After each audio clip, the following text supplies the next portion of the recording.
मेरे बाबा, मेरे बाबा, मेरे बाबा, छोटे बाबा, मेरे बाबा, मेरे बाबा, मेरे बाबा, छोटे बाबा, मेरे बाबा, छोटे बाबा। बोलिए देवादिदेव 1008 अष्टम तीर्थेश चंद्र प्रभु भगवान की। बोलिए प्रातः स्मरणीय संत शिरोमणि आचार्य गुरुवर विद्यासागर जी महामुनि राज की, समस्त आचार्य संघ की। उपस्थित महानुभाव, मैं सास भेंट के लिए सबसे पहले आमंत्रित कर रहा हूं जितेंद्र जी गदिया परिवार रायपुर कोलकाता से जुड़े हुए हैं। तालियां बजाकर अनुमोदना। मेरी आवाज सुन रहे हो, शीघ्रता से आ जाएं। आचार्य भगवान के सत्संग कर कमलों में प्रथम सास प्रदान करने का सौभाग्य जितेंद्र जी गदिया परिवार को अनुमोदना तालियां बजाकर कर दीजिए और उन्हें सास प्रदान करने का सौभाग्य प्रदान करें। अरविंद जी धर्मेंद्र कुमार जी जैन बहादुरपुर से पधारे हैं। आप आ जाएं, दो व्यक्ति आचार्य भगवान के सत्संग कर कमलों में सास प्रदान करने का सौभाग्य प्राप्त करें। आपने आज चंद्रगिरी चातुर्मास कलश के लिए 2,01,000 रुपए की स्वीकृति दी है। हाँ, ऊपर से अनुमोदना अनुमोदना अनुमोदना बारंबार है वंदना गुरु चरणों में बारंबार। अनुमोदना अनुमोदना अनुमोदना बारंबार है वंदना गुरु चरणों में। प्रतिभा स्थली की छात्राओं से निवेदन है, शांति से एक जगह पर बैठ जाएं। प्रवचन के समय से पूर्व उन्हें बैठने की व्यवस्था करें, बीच में व्यवधान नहीं होना चाहिए। सभी से निवेदन, शांति से बैठ जाएं। टीसी जैन साहब, सुशीला जैन 20,000 के माध्यम से क्षेत्र को सहयोग दिया। उज्ज्वला अरुण पाटिल इचल करिंजी, क्या नाम से? हाँ, तो 2 लोग जाए ना ऊपर। कल्याणोदय स्वाध्याय मंडल से 2 व्यक्ति ऊपर सास प्रदान करने का सौभाग्य प्राप्त करें। एक अनुमोदना, तुम बीच में मत बोलो, अनुमोदना करो, अपना ध्यान रखो। अरे अब जाओ ना, चलो हो गया, छोड़ो, श्रीफल भेंट कर लो। सभी लोग नहीं जाना है, जिनके नाम है 2 लोग जाना है। आप लोग क्यों उठ के आ गए सब? हाँ, उज्ज्वला अरुण पाटिल इचलकरन जी श्रीफल भेंट करने का सौभाग्य प्राप्त करें। बाजीराव भूपाल कनवाड़े, आपने भी एक शिला के माध्यम से श्रीफल भेंट करने का सौभाग्य प्राप्त किया। जयवंती रामचंद चिचवड़े कुरुद्वार, आपने भी एक शिला। देखिए, जिनके नाम है वे उठें, अनावश्यक रूप से कोई नहीं उठे, सभी लोग अपने स्थान पर बैठते चलें। सबसे निवेदन, अनुशासन का पालन करें। मैं सबके नाम ले रहा हूं। प्रमिला वापसरे उगारे जौड़वार कोल्हापुर सोने की अंगूठी मंदिर निर्माण में, और कर्नाटक से मंदिर निर्माण में एक जोड़ी सोने के टॉप दिए गए हैं। तालियां बजाकर अनुमोदना। शशिकला दिलीप झलके कुरुद्वार कोल्हापुर, एक शिला के माध्यम से क्षेत्र को सहयोग। प्रमोद मोतीलाल दोषी बारामती, एक सीढ़ी के माध्यम से क्षेत्र को सहयोग। परी जैन प्रतिभा स्थली मंडला से हैं। आपका आज जन्मदिन है और परंपरा है कि आपको भी सास भेंट करने का सौभाग्य प्राप्त होता है। और आज की पूजन का सौभाग्य प्राप्त होने जा रहा है कल्याणोदय स्वाध्याय मंडल कुरुद्वार सिरीड जिला कोल्हापुर महाराष्ट्र। तालियां बजाकर अनुमोदना। बोलिए संत शिरोमणि आचार्य गुरुवर विद्यासागर जी महामुनि राज की।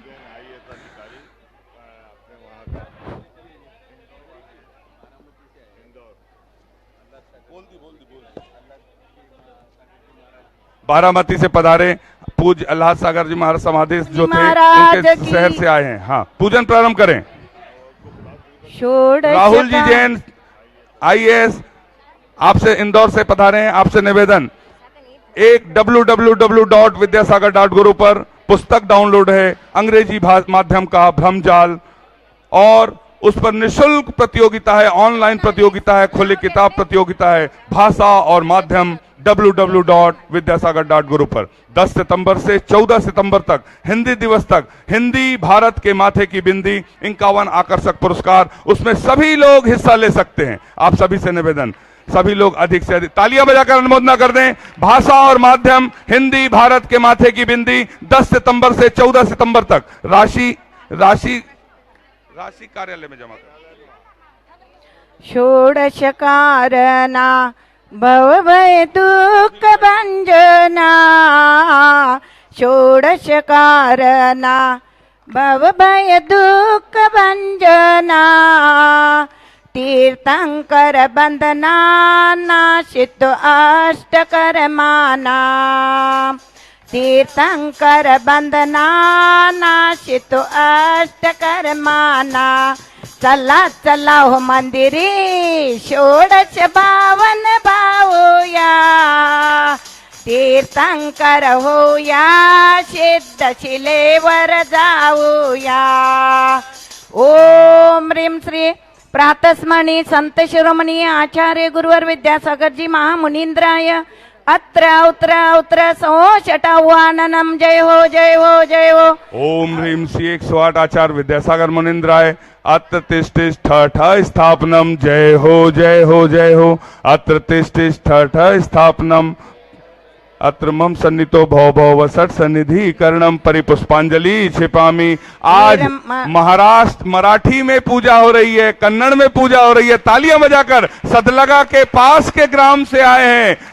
हाँ आई शुरू करें। निर्मल नीर कलशाने षोडश कारण पूजुया तीर्थंकर बंदना भावे भावना अर्चुया चला चला ओ मंदिरी षोडश बावन भाऊया तीर्थंकर होया सिद्ध शिलेवर जाऊया। ओम ह्रीं श्री 108 आचार्य विद्यासागर मुनींद्राय जन्म जरा मृत्यु विनाशनाय जलम निर्पामिति चंदन केशरिया षोडश कारण केशरिया तीर्थंकर केशरिया श्री भक्ति ही केशरिया चला चला ओ मंदिरी षोडश बावन भाऊया तीर्थंकर होया सिद्ध शिलेवर जाऊया। ओम ह्रीं श्री 108 आचार्य विद्यासागर मुनींद्राय संसार ताप विनाशनाय चंदनम निर्पामिति अक्षत रत्न अक्षया षोडश कारण अक्षया तीर्थंकर अक्षया श्री भक्ति ही अक्षया चला चला ओ मंदिरी षोडश बावन भाऊया तीर्थंकर होया सिद्ध शिलेवर जाऊया। ओम ह्रीं श्री 108 आचार्य विद्यासागर मुनींद्राय अक्षय प्राप्ताय अक्षतान निर्पामिति सभी लोग स्वाहा एक साथ बोला करेंगे। हाँ निर्मल नीरज पावन षोडश कारण पावन तीर्थंकर पावन श्री भक्ति ही पावन चला चला ओ मंदिरी षोडश बावन भाऊया तीर्थंकर होया सिद्ध शिलेवर जाऊया। ओम ह्रीं श्री 108 आचार्य विद्यासागर मुनींद्राय कामबाण विध्वंसनाय पुष्पम निर्पामिति शुद्ध चरुवर सात्विक षोडश कारण सात्विक तीर्थंकर सात्विक श्री भक्ति ही सात्विक चला चला ओ मंदिरी षोडश बावन भाऊया तीर्थंकर होया सिद्ध शिलेवर जाऊया। ओम ह्रीं श्री 108 आचार्य विद्यासागर मुनींद्राय क्षुधा रोग विनाशनाय नैवेद्यम निर्पामिति दिव्य दीप उत्सव षोडश कारण उत्सव तीर्थंकर उत्सव श्री भक्तिमय उत्सव चला चला ओ मंदिरी षोडश बावन भाऊया तीर्थंकर होया सिद्ध शिलेवर जाऊया। ओम ह्रीं श्री 108 आचार्य विद्यासागर मुनींद्राय महामोहांतकार विनाशनाय दीपम निर्पामिति दिव्य धूप अनुपमा षोडश कारण अनुपमा तीर्थंकर अनुपमा श्री भक्ति ही अनुपमा चला चला ओ मंदिरी षोडश बावन भाऊया तीर्थंकर होऊया सिद्ध शिलेवर ओम जाऊ ह्रीं श्री 108 आचार्य विद्यासागर मुनींद्राय अष्टकम दहनाय धूपम निर्पामिति कल्पवृक्षाचे फळ षोडश कारण परिमळ तीर्थंकर परिमळ श्री भक्ती ही निर्मळ चला चला हो मंदिरी षोडश बावन भाऊया तीर्थंकर होऊया सिद्ध शिलेवर जाऊ ओम ह्रीं श्री 108 आचार्य विद्यासागर मुनींद्राय महामोक्ष प्राप्ताय दिव्य फलम निर्पामिति स्वाहा अष्टद्रव्य सुदिव्य षोडश पूजा अति भव्य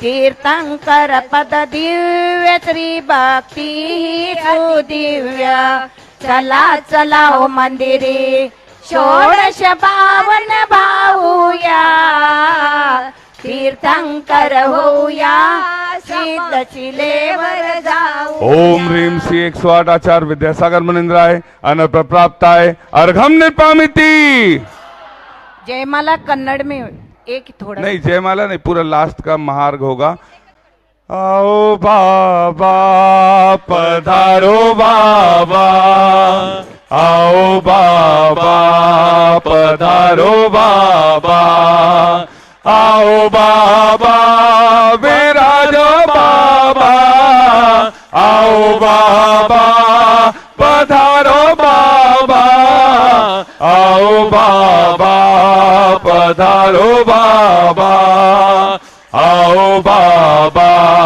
विराजो बाबा गुरुदेव की सूरत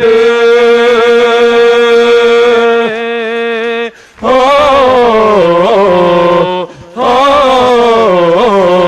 गुरुदेव की सूरत ऐसे चमके जैसे हीरे मोती गुरुदेव की सूरत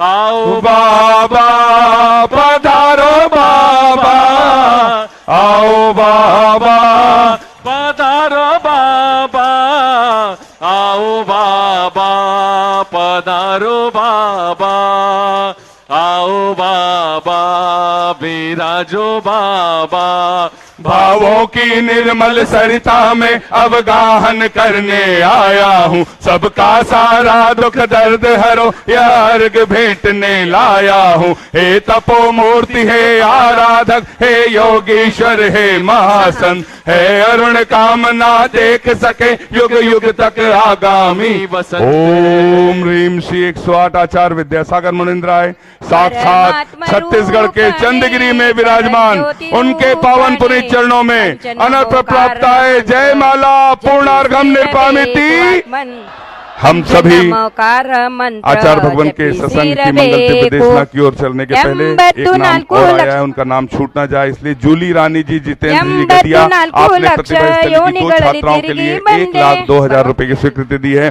गौरव जी जैन जो 24 वर्ष के हैं जैन समाज के हैं और IAS है DFO बालाघाट है तालियां बजाकर अनुमोदना आप भी आए आचार्य भगवान के सत्संग श्री चरणों में श्रीफल अर्पित करें। कमल कुमार जी जैन इस्मालपुर पश्चिम बंगाल आपने सोने की अंगूठी मंदिर निर्माण में दान में दी है। हम सभी अपने हाथों को जोड़ लें और आचार्य परमेष्ठी के सत्संग श्री चरणों में चलते हैं निवेदन करते हैं हे निर्यापक समण अपनी अमृतमय वाणी से हमें कृतार्थ करें। नमोस्तु नमोस्तु नमोस्तु। धर्म क्या है? धर्म जिसमें पहला शब्द है धा, जिसको धारण किया जाता है। धर्म का पहला शब्द धा बता रहा है, इसको धारण करो। किसको करना है? मां मुझे धारण करना है, वह धर्म कहलाता है। धर्म में एक प्रकाश है, धर्म पानी की तरह है। धर्म प्रकाश की तरह है और पानी की तरह है। पानी कभी ये नहीं कहता कि मैं इनकी प्यास बुझाऊंगा, इनकी प्यास नहीं बुझाऊंगा। गरीब की प्यास नहीं बुझाऊंगा, उसको तृप्ति नहीं दूंगा। मैं गरीब अमीरों की प्यास बुझाऊंगा। मैं छोटों की प्यास नहीं बुझाऊंगा, मैं बड़ों की प्यास बुझाऊंगा। मैं पुरुष की प्यास नहीं बुझाऊंगा, मैं महिलाओं की प्यास बुझाऊंगा। पानी कभी भी भेदभाव नहीं करता है। जो पानी के पास जाता है, उसका जो उपयोग करता है, उसको धारण करता है, वह उसको तृप्ति प्रदान करता है। धर्म भी इसी तरह से है। जो धारण करता है, उसको शांति प्रदान करता है। इसी प्रकार से प्रकाश देखते हैं, उजाला देखते हैं, वो कभी भी भेदभाव नहीं करता है। कभी देखने में आया कि हम तुम्हें बस प्रकाशित करेंगे, इनको नहीं प्रकाश करेंगे। वह कभी भेदभाव नहीं करता। कोई भी प्रकाश है, जिसको लाइट कहते हैं। सूर्य जिस प्रकार से सबको प्रकाश देता है, बादल सब जगह बरसता है। ये नहीं देखता कि भाई साहूकार का खेत है कि किसान का खेत है। वह पानी और प्रकाश किसी से भेदभाव नहीं करते हैं। वह सब पर एक सी दया दृष्टि, अपनी कृपा एक सी रखते हैं। धर्म भी ऐसा ही है, सब पर दया करता है। और धर्म को धारण करने वाले भी संत ऐसा ही हुआ करते हैं। सब पर एक से भाव समभाव रखते हैं, भेदभाव नहीं करते हैं। क्योंकि जो सर्वश्रेष्ठ होता है वह धर्म कहलाता है। साधना का मार्ग धर्म कहलाता है। प्रयोग का मार्ग जैन दर्शन कहता है कि प्रत्येक आत्मा में परमात्मा बनने की शक्ति है। दूध तो दूध ही होता है। दूध चाहे वह काली गाय का हो, सफेद गाय का हो, लाल रंग की गाय का हो, गिरी जात की गाय का हो, देसी गाय जो होती है उनका हो, या अन्य विदेशी गाय भी उनका भी दूध हो, भैंस का भी दूध हो। कैसा होता है बच्चों बताओ दूध का रंग? बकरी का दूध हो, शेरनी का दूध हो। और जिस माँ का दूध हम सबने पिया है उसका रंग कैसा? एकमात्र सफेद है। उस दूध में भेदभाव नहीं है, उसके रंग में भेदभाव नहीं है। ये बात अलग है कि कुछ दूध की स्निग्धता में कम ज्यादा, बेसीपन, चिकनाहट कम ज्यादा आ सकती है। गाय का दूध पतला होता है और भैंस का दूध गाढ़ा होता है। गाय के दूध में अनेक तत्व होते हैं। सिंगल वे नहीं, टू वे नहीं, 4 वे बन गई। अब सुनने में आया कि 6 वे बन गई है। यहां से लेकर वहां तक पूरी अपने सड़क रेलवे लाइन डाल दी गई। यहां तक कि ग्राम, हम लोग बिहार करते हैं, गांव में देखते हैं तो छोटे छोटे गांव में भी सीमेंट की सड़क बन गई। सीमेंट की सड़कें ग्राम पंचायत में बनाई जाती ना, तो उसे बन गई हैं। ये बात अलग है कि उसमें सीमेंट ना के बराबर दिखती है, बाकी गिट्टी वगैरह दिखती रहती है। शहरों से शहर को जोड़ दिया गया। हमने ऐसा विकास किया, ऐसा विकास किया, पूरे भारत में नहीं सब जगह पूरे हमने सड़कों का जाल बिछा डाला। लेकिन हमने अपने पड़ोसी के घर में जाने वाली रास्ता ही नहीं बनाई। रास्ता बनी तो उसको भी हमने बंद कर दिया। ये कैसे परिणाम हो गए हमारे? ऐसे भाव जो हमारे दूध जैसे विशुद्ध होने चाहिए थे, ऐसे निर्मल होने चाहिए थे, सब सड़क हमने बना ली, सब कुछ कर लिया, लेकिन पड़ोसी के घर की ओर जाने वाली रास्ता को हम बना नहीं पाए। और हमारे पूर्वज बना के गए थे, उस रास्ते को भी हमने बंद कर दिया। ये तो हमारी स्थिति है। याद रख, सिकंदर के हौसले तो आली थे, जब गया था दुनिया से तो दोनों हाथ खाली थे। ये बहुत बड़ी सीख दे के गया हम सबके लिए सिकंदर ने, कि ये जीवन और मरण किस तरह से है?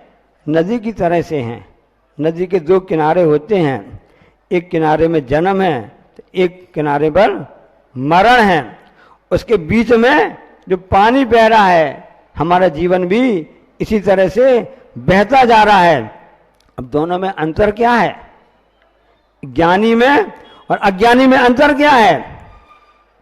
दोनों जी रहे हैं। संसार का प्रत्येक प्राणी, चाहे संत हो, चाहे श्रावक हो, चाहे तिर्यंछ हो, कोई भी प्राणी है, इस नदी के समान जन्म मरण के दोनों तटों के बीच में जी रहा है। बस अंतर इतना है, जो ज्ञानी अज्ञानी होता है वह मृत्यु को भुला करके अपने जीवन जीता है।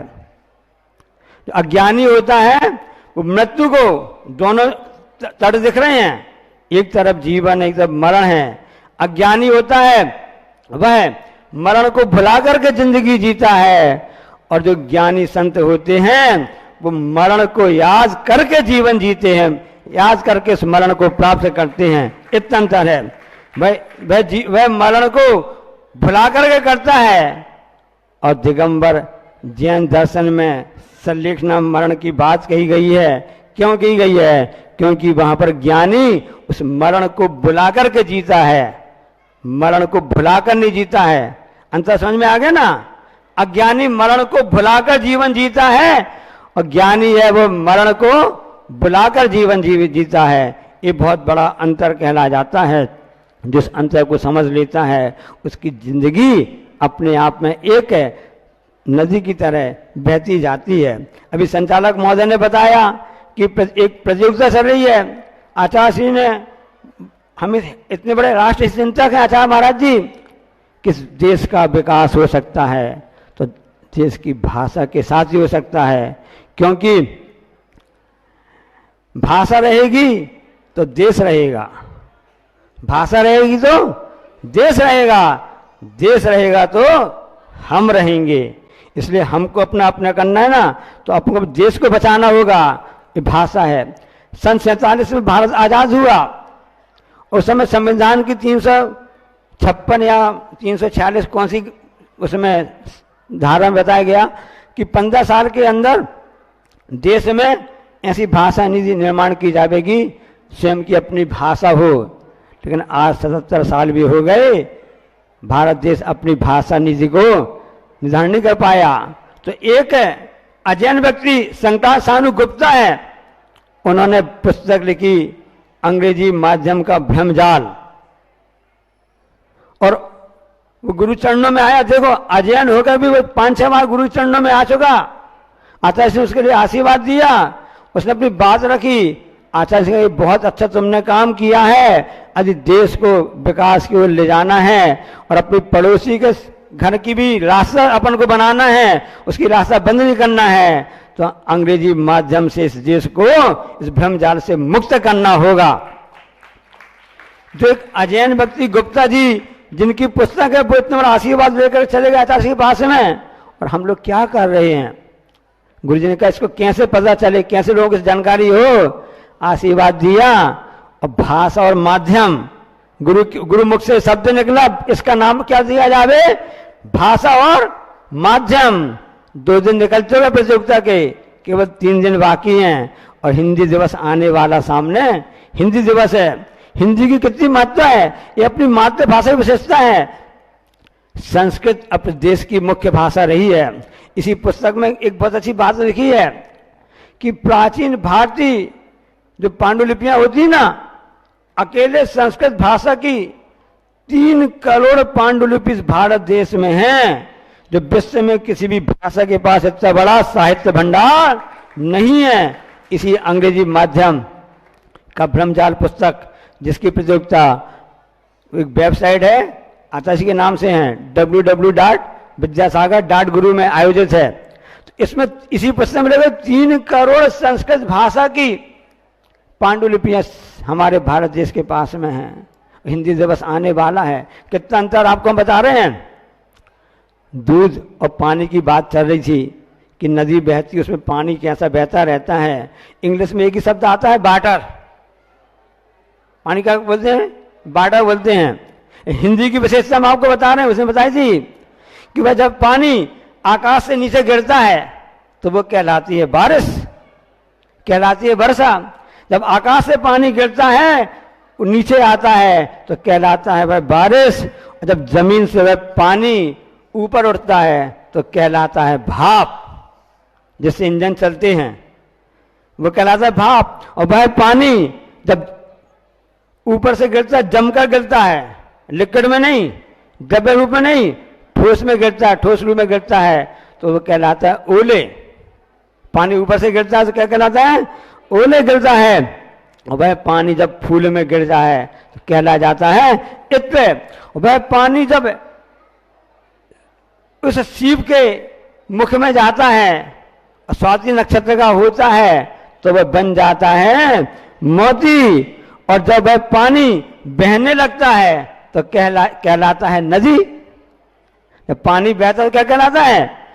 नदी कहलाता है। और जब वही पानी बहते बहते जमीन में बहता है तो कहला जाता है नदी। और वह पानी जब आंखों से निकल जाता है तो क्या कहला जाता है? पानी आंखों से निकलता है तो कहलाता है आंसू। और पूरे शरीर से निकलता है तो क्या कहलाता है बच्चों? पसीना कहलाता है। वह पानी जब 3 लोग के नाथ प्रभु के सिर के ऊपर से जाता है, या पड़गान में जब आचार्य का पड़गान हो जाता है चौके में, और थाली में पूजन के पहले उस जल को पैरों में डाला जाता है, तो पानी जल नहीं रहता है, क्या बन जाता है? गंध बन जाता है। ऐसी समृद्ध भाषा इस भारत देश की है, ये हमारी मातृभाषाएं हैं। तो हमने सड़क बंद कर दी, हमने पड़ोसियों की रास्ता बंद कर दिया। उसका कारण क्या था? हमें परिणाम ऐसे कलुषित हो गए। हमने पर को देखा, अपने को नहीं देखा। हमने धर्म को नहीं देखा, अधर्म को देखा। हमने धारण तो किया, लेकिन अधर्म को धारण किया, क्योंकि हमारा स्वभाव नहीं था। हमारा स्वभाव तो धर्म को धारण करना था। वो बुढ़िया अपनी जंगल में रहती थी, कुटी बना के रहती थी, उस शहर के पास में रहती थी। उस राजा ने सोचा कि इस स्थान एकांत है, सुनसान है, यहाँ पर अच्छा बड़ा महल हमको बनाना है। बहुत अच्छी बात है। सेनापतियों को आदेश दे दिया, और भी सभापतियों को आदेश दे दिया कि जाओ उस अपने जो राजधानी के पास में नया महल बनाना चाहते हैं, नई राजधानी, किसको बोलते? स्मार्ट नगर, स्मार्ट सिटी बनाना चाहते हैं, नया विकास करना चाहते। उसने कहा ठीक है, वहां पर महल बनाया जाएगा। नापाई हो गई। जब नापा गया, सब किया गया, तो बीच में उस बुढ़िया की झोपड़ी आ रही थी। ये तो गड़बड़ है भाई, क्योंकि हमको 100 स्क्वायर में लेना है या आयत में लेना है, इसी लंबाई चौड़ाई जाएगी तो उसका लुक भी अच्छा दिखेगा। ये बीच में झोपड़ी आ रही है, ये तो दिक्कत करेगी। फिर हमको अपना जो महल है वो आड़ा तिरछा बनाना पड़ेगा, एंगल में बनाना पड़ेगा। एंगल में आप बना तो सही, जैसे आप घरों में डाइनिंग टेबल रखते हैं, डाइनिंग टेबल रखते हैं ना, और ड्रेसिंग टेबल रखते हैं, सब डाइनिंग टेबल रखते हैं, जैसे भोजन आदि करते हैं, और टेबल होती हैं, उसमें आप क्या करते हो? कोना निकालते हो क्या? इसमें जो कोना निकलेगा, ये आपके निकलने आने जाने में आपके लिए फांस लग सकता है। ये कोना आपके लिए नुकसान कर सकता है। यहाँ पर जो चौकी लगी हुई है, इसमें ये वाला कोना है, क्योंकि इसमें कार्नर निकला हुआ है ना, तो ये हमको निकलने में परेशान कर सकता है। लेकिन गुरुदेव के पास में जो चौकी रखी हुई है, इसमें कोना है, लेकिन ये सॉफ्ट कार्नर है। क्या? सॉफ्ट कार्नर है, गोलाई लिए हुए है।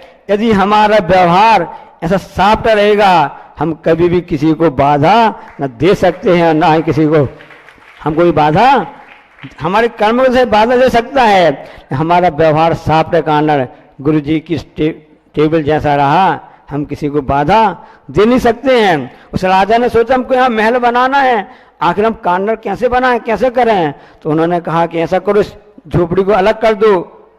बुढ़िया जी के पास में गए, इस झोपड़ी को अलग करना है, कैसे अलग किया जाए? आप पैसे ले लो, सामान ले लो, यहाँ से अपनी झोपड़ी उठाकर और कहीं अलग कर लो।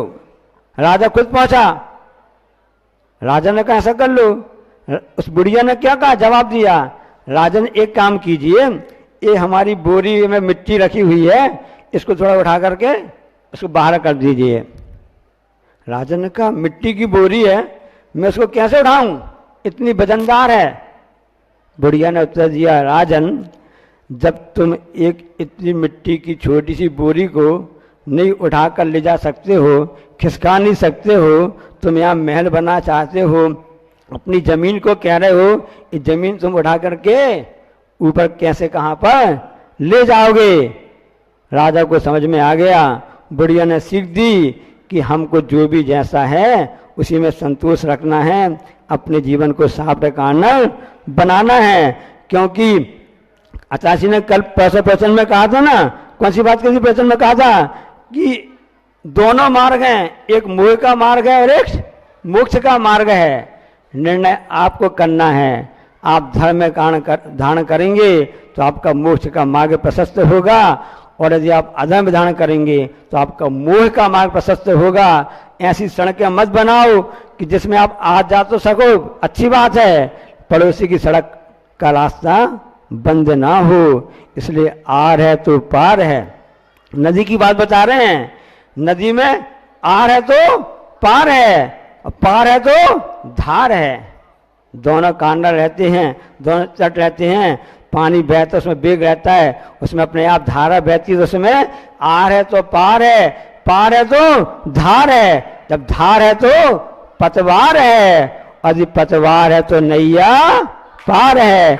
ऐसे देव शास्त्रों की पतवार यदि हमारे हाथ में आ जाए तो हमारी नैया पार हो सकती है। वह तभी हो सकती है जब हम धर्म को धारण करें और सच्चे अर्थों में उसके अर्थ को समझें।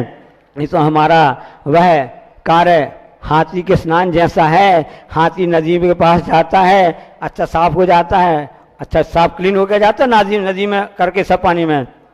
जैसे ही बाहर आता है अपनी सूंड से वह धूल को वापस अपने शरीर में डाल लेता है। हमारी धर्मिक क्रियाएं ऐसी ना हो, सच्चे अर्थ में हो, और हम अंदर के धर्म के मर्म को समझ सकें। यही जनवाणी कहती है। बोलिए अहिंसा परमो धर्म, जा वाणी के ज्ञान तें सूझे लोकालोक, सो वाणी मस्तक धरूं सदा। हे जनवाणी भारती तुम जपो दिन रैन, जो तेरो शरणा गए